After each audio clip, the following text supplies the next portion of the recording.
Excel PU college ಗುರುವಾಯಿನಕೆರೆ, ಕರ್ನಾಟಕದ number 1 PU college. Admissions open now. Karnataka ರಾಜ್ಯದ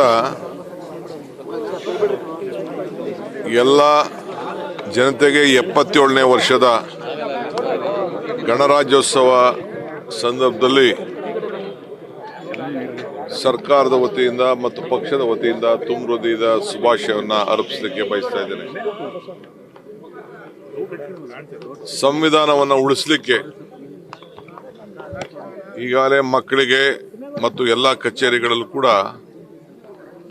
ಈ ಸಂವಿಧಾನದ ಆಶಯಗಳನ್ನು ಈಗಾಗಲೇ ನಾವು ಎತ್ತಿಡಿದು ಹೊಸ ಪೀಳಿಗೆ ಕೂಡ ಈ ಸಂವಿಧಾನವನ್ನು ಅರಿವು ಮಾಡುವಂಥ ಕೆಲಸ ನಮ್ಮ ಸರ್ಕಾರ ಬಂದಾಗಿಂದ ನಾವು ಬಂದಿದ್ದೇವೆ.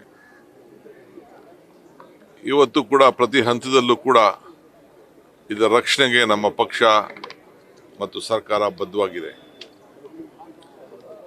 ನಾಳೆ ಬೆಳಿಗ್ಗೆ ಸಂವಿಧಾನ ಹಕ್ಕನ್ನೇ ಪಡೆದಂಥ ಉದ್ಯೋಗ ಖಾತ್ರಿ ಯೋಜನೆ ತೊಂದರೆ ಆಗಿರೋದು ನಮಗೆಲ್ಲ ಆಶ್ಚರ್ಯ ಉಂಟು ಮಾಡಿದೆ. ರಾಷ್ಟ್ರಪಿತ ಮಹಾತ್ಮ ಗಾಂಧೀಜಿಯವರ ಹೆಸರಿನಲ್ಲಿ ಉದ್ಯೋಗ ಖಾತ್ರಿ ಯೋಜನೆಯನ್ನು ಏನು ಹೊಸ ರೂಪುಗೊಂಡು ನಮ್ಮ ಗ್ರಾಮೀಣ ಜನರ ಬದುಕನ್ನ ಉದ್ಯೋಗದ ಹಕ್ಕನ್ನೇನು ನಮಗೆ ದೊರಕಿತ್ತು ಅದು ಮೊಟಕಾಗಿರೋದ್ರಿಂದ ನಾವು ಇಡೀ ದೇಶದ ಉದ್ದಗಲೂ ಕೂಡ ಈ ಹೋರಾಟವನ್ನು ನಾವು ಹಮ್ಮಿಕೊಂಡಿದ್ದೇವೆ. ನಾಳೆ ಬೆಳಗ್ಗೆ ರಾಜಭವನ್ಗೆ ಚಲೋ ಕಾರ್ಯಕ್ರಮವನ್ನು ಇವತ್ತು ಹಮ್ಮಿಕೊಂಡಿದ್ದೇವೆ. ಇದಾದ ಮೇಲೆ ಪ್ರತಿ ತಾಲೂಕಿನಲ್ಲೂ ಕೂಡ ಕನಿಷ್ಠ 5 ಕಿಲೋಮೀಟರ್ ಪಾದಯಾತ್ರೆ ಕೂಡ ಹಮ್ಮಿಕೊಂಡು ಪ್ರತಿ ಪಂಚಾಯಿತಿಯಲ್ಲೂ ಕೂಡ ಈ ಒಂದು ಹೋರಾಟವನ್ನು ಹಮ್ಮಿಕೊಳ್ಳಿಕ್ಕೆ ಈಗಾಗಲೇ ನಾವು ಮಾರ್ಗದರ್ಶನವನ್ನು ನಮ್ಮೆಲ್ಲ ಪ್ರಜಾಪ್ರತಿನಿಧಿಗಳಿಗೆ, ಪಂಚಾಯತ್ ಸದಸ್ಯಗಳಿಗೆ ಮತ್ತು ಮುಖಂಡರುಗಳಿಗೆ ನಾವು ನೀಡಿದ್ದೇವೆ. ಸುಮಾರು 6,000 ಕೋಟಿ ರೂಪಾಯಿ ಪ್ರತಿ ವರ್ಷಕ್ಕೂ ಕೂಡ ಈ ನರೇಗಾದಲ್ಲಿ ನಮ್ಮ ಗ್ರಾಮೀಣ ಪ್ರದೇಶದ ಅಭಿವೃದ್ಧಿಗೆ ಬಳಸಲಾಗಿತ್ತು. ಉದ್ಯೋಗ ಸಿಗ್ತಾ ಇತ್ತು. ಇದಕ್ಕೆಲ್ಲ ಕೂಡ ಮಾರಕವಾದಂಥ ಹೊಸ ಯೋಜನೆಯನ್ನು ತಂದಿರೋದ್ರಿಂದ ಈಗ ನಾವು ವಿಧಾನಸೌಧದಲ್ಲೂ ಕೂಡ ನಾವು ಇದನ್ನು ಪ್ರತಿಭಟನೆ ಮಾಡುವಂಥ ಕೆಲಸವನ್ನು ಮತ್ತು ನಮ್ಮ ನಿರ್ಣಯವನ್ನು ಮಾಡುವಂಥ ಕಾರ್ಯಕ್ರಮಕ್ಕೆ ಈಗಾಗಲೇ ನಾವು ಸಜ್ಜಾಗಿದ್ದೇವೆ.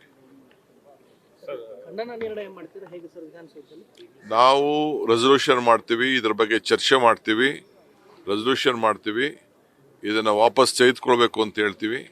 ಯಾವ ರೀತಿ ರೈತರ ವಿಚಾರದಲ್ಲಿ ಕಾಯ್ದೆ ತಂದಿದ್ರು ಯಾವ ವಾಪಸ್ ತೆಗೆದುಕೊಂಡ್ರು ಆ ರೀತಿ ತಗೊಳ್ಳೋವರೆಗೂ ಕೂಡ ಈ ಹೋರಾಟವನ್ನು ಮುಂದುವರಿಸ್ತೇವೆ. ನೋಡಿ, ಪಾರ್ಲಿಮೆಂಟು 28ರಿಂದ ಪ್ರಾರಂಭ ಆಗ್ತಾ ಇದೆ. ನಮ್ಮಲ್ಲೂ ಅಸೆಂಬ್ಲಿ ನಡೀತಾ ಇದೆ. ಆದರೂ ರಾಜಭವನ್ಗೆ ನಾವು ಚಲೋ ಕಾರ್ಯಕ್ರಮವನ್ನು ಹಮ್ಮಿಕೊಂಡಿದ್ದೇವೆ. ಅವ್ರಿಗೆ ನೋಡಿ, ಈಗ ಬಿಜೆಪಿ ರಾಜ್ಯಗಳಿದೆಯಲ್ಲ, ಅವರಾಗ್ಲಿ ಇದ್ರ ಬಗ್ಗೆ ಎಲ್ಲೂ ಮಾತಾಡ್ತಾ ಇಲ್ಲ. ಅವ್ರ ಕೈಲಿ ಅನುಷ್ಠಾನ ತರಲಿಕ್ಕೆ ಸಾಧ್ಯನೇ ಇಲ್ಲ. ನಾನು ಒಬ್ಬ ಗ್ರಾಮೀಣ ಪ್ರದೇಶದ ಒಬ್ಬ ಶಾಸಕನಾಗಿದ್ಕೊಂಡು ನಾನು ಹೇಳ್ತಾ ಇದ್ದೀನಿ, ಇದು ಸಾಧ್ಯ ಇಲ್ಲ. ಯಾವ ಸರ್ಕಾರ ಕೂಡ ಸರ್ಕಾರಗಳನ್ನ ಕೇಳದೆ ಈ ತೀರ್ಮಾನವನ್ನು ಮಾಡಿದ್ದಾರೆ. ಇದಕ್ಕೆ ಯಾರು ಒದಗಿಸ್ಕೊಡೋರು? ಈಗ ಬಜೆಟಲ್ಲಿ ಒದಗಿಸ್ಕೊಡ್ಲಿ ಅವರು. ನಮ್ಮ ಯಾವ ಸರ್ಕಾರ ಕೂಡ ಇದನ್ನು ಒದಗಿಸ್ಕೊಡ್ಲಿಕ್ಕೆ, ಯಾಕೆಂದರೆ ಹಕ್ಕಿತ್ತು. 90% ನೇರವಾಗಿ ಯಾರಿಗಾರು ಉದ್ಯೋಗ ಬೇಕು ಅಂತ ಅಂದರೆ ಉದ್ಯೋಗದ ಕಾರ್ಡನ್ನು ಯಾರು ಇಟ್ಕೊಂಡಿದ್ರು ಅವ್ರಿಗೆಲ್ಲರೂ ಕೂಡ ಕೊಡಬೇಕಾಗಿತ್ತು. ಕೆಲವು ನಾಯಕರುಗಳು ಚರ್ಚೆಗೆ ಬರ್ತೀವಿ ಅಂತ ಹೇಳಿದ್ದಾರೆ. ಬರಲಿ, ಅಸೆಂಬ್ಲಿಲೇ ನಾವು ಅದಕ್ಕೆಲ್ಲ ಚರ್ಚೆಗೆ ಉತ್ತರವನ್ನು ಕೊಡಲಿಕ್ಕೆ ನಾವು ಸಿದ್ಧವಾಗಿದ್ದೇವೆ. 2028ಕ್ಕೆ ಮುಖ್ಯಮಂತ್ರಿ ಆಗ್ತೀನಿ ಅಂತ ಕುಮಾರಸ್ವಾಮಿ ಅವರು ಹೇಳ್ತಿದ್ದಾರೆ. ಬಿಡಪ್ಪ, ಈ ಒಳ್ಳೆ ದಿನ ಯಾಕೆ ಅಂತ ಒಂದು ಅಶುಭವಾದ ಮಾತನಾಡೋದು.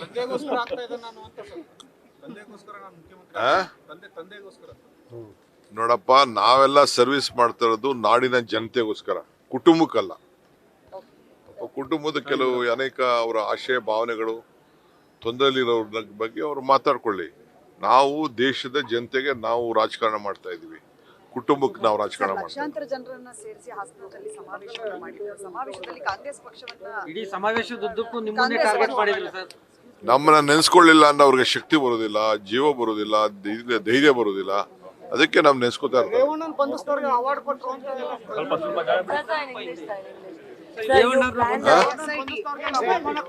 ಮನೆಗೆ ನುಗ್ಗಿ ಪೊಲೀಸ್ನವ್ರ ಮುಖಾಂತರ ಅರೆಸ್ಟ್ ಮಾಡಿಸಿರು ಅಂತ ದೇವೇಗೌಡರು ಹೇಳಿದ್ರು. ಬಹುಮಾನ ಕೊಟ್ಟಿದ್ದಾರೆ.